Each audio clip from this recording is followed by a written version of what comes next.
多益 part4 独白，题目播放5秒后开始题目练习，练习后有中英文字稿，答案在影片最后哦。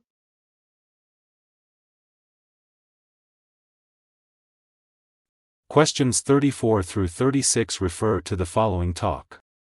In today's seminar, you'll learn how to use some video editing software.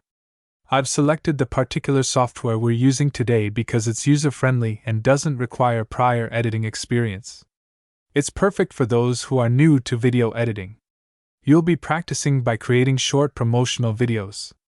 So if you're planning a small business launch, you'll be able to make a customized video for that today. However, keep in mind that we only have 2 hours, so you might not finish.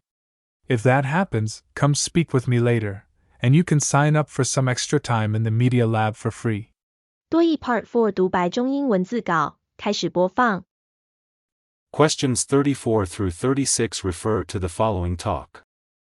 In today's seminar, you'll learn how to use some video editing software. I've selected the particular software we're using today because it's user-friendly and doesn't require prior editing experience. It's perfect for those who are new to video editing. You'll be practicing by creating short promotional videos. So if you're planning a small business launch, you'll be able to make a customized video for that today.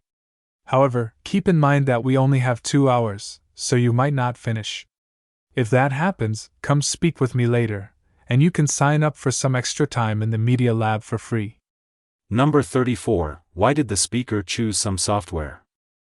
A. It is developed by a well-known company. B. It is compatible with most operating systems. C. It is suitable for beginners. D. It has advanced features. Number 35. What will the listeners design in today's seminar? A. Digital posters. B. Audio advertisements. C. Promotional videos. D. Website layouts. Number 36. According to the speaker, what can listeners do later? A. Sign up for additional time. B. Purchase the software.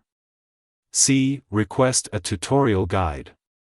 D. Join an advanced workshop.